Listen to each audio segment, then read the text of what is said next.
Hi everyone, welcome to another webisode of Shahabi 360. Today I'm delighted to have Mr. Sam Bayat. He's a lawyer from the Quebec Bar Association and the president and founder of Bayat Group and Legal Services operating in Dubai. Welcome to the program. Thank you very much. Thank you for having me. Pleasure. Mr. Bayat, there is a conference coming up on May 28th in Dubai, and the focus is on Iran post-sanctions. First of all, how optimistic are you that the sanctions will be lifted? Well, I'm part of the people that believe the economic sanctions are going to be lifted, so therefore I'm the optimist group. There are some who are pessimists and they believe that the sanctions will not be lifted and this statu quo will continue. Obviously, because we believe that, we had a seminar 2 months ago in February in Shangri-La Hotel in the same spirit to educate people as to how to go about this phase that's going to be the slow removal and how that's going to be translated into the next phase, which is going to be the complete removal, hopefully within the next maybe year or two or maybe 3 years. There's talk in Washington that the sanctions may be lifted as early as June, July of this year, or at least part of the sanctions. If that happens, and if that momentum continues, is that a signal for international companies that Iran is now ready for business? Well, the signal was given in Feb when some part of the sanctions were relaxed, such as aviation. Mm-hmm. So the signal was given way back. As far as what companies need to do, the spirit of the seminars we have, or the ones we will have after May 28, will be to inform people as to what are the limits, what are the capabilities, what are the possibilities, and then of course to familiarize themselves with the Iranian market, law, customs, how to go about doing business in Iran, and basically preparing themselves. One of the challenges that Iran has is that the private sector, or what it seems is the private sector, is not as active. From your experience, what do you think about that?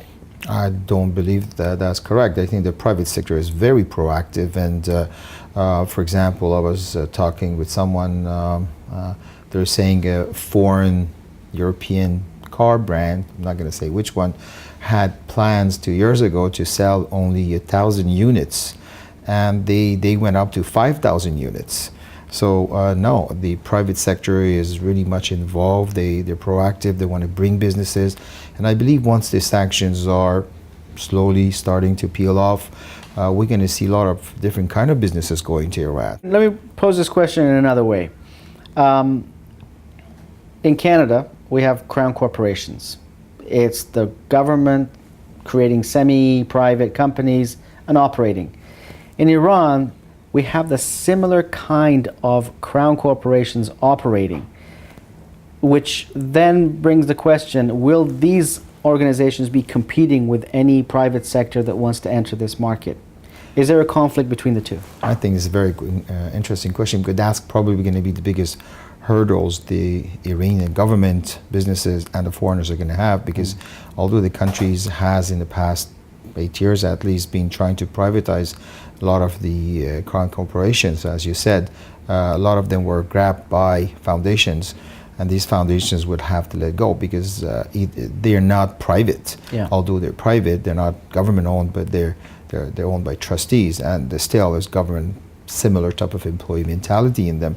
So they have to let go, and that's going to be especially in the hotel businesses, where most of the properties are owned by bonyads or foundations or trusts, similar way as we have back in North America or Canada. Mm-hmm. So I guess they're going to be persuaded to let go, let the private sector come. But the Iranian private sector is quite strong, and probably we're going to see a lot of families taking over these businesses. Mm-hmm. All right, so let's get into technicalities. If I am a private company in North America, a US company or a Canadian company, and I want to enter the Iranian market, what are some of the hurdles? Actually, there's very little hurdles. You can get into the market fairly easily. We have a substantial number of free zones. that one can utilize without going through rigorous checks to get in. Most famous one is Quiche.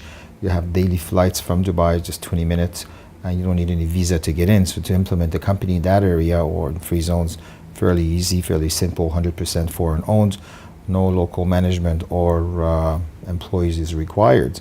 Of course, if someone is more adventurous, you can actually get into the country and incorporate a company. Same thing as our back home in Canada. You can own shares, but you must have someone. You do need an Iranian partner, or someone who would be on your board or your managing director. What's the technicalities? Well, according to the Constitution, there seems to be no limitation as to what should be the numbers of shares the foreigners should have or not. But of course, in a conversation recently, apparently we can try to push 100%. And I think the government will try to push foreigners controlling 100% shares. How would that benefit the Iranian partner or the economy?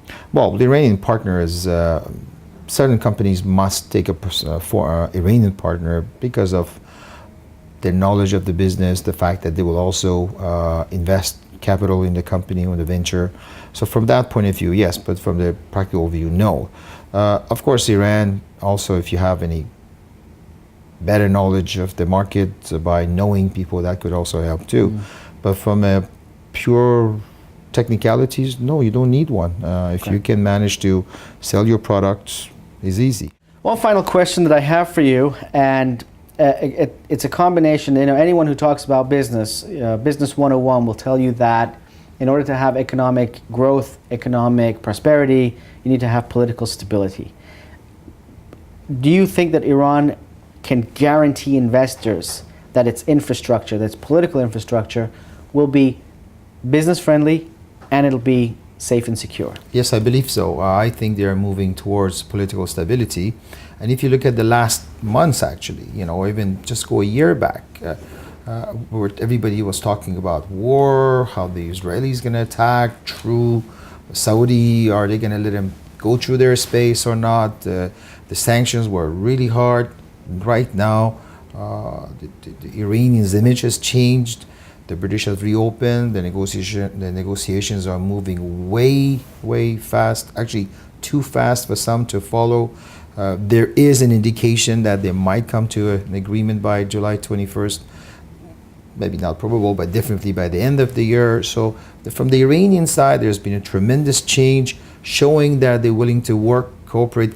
Actually, within the country, there's cooperation within side. And if you look at Iran, I think they want this badly, because to be an economic power is far more interesting for them too, regionally, than to be someone that's isolated. So, yeah, my opinion is that they will achieve that political stability that's needed. They have done a lot of ground, but there's still a lot of ground to be covered.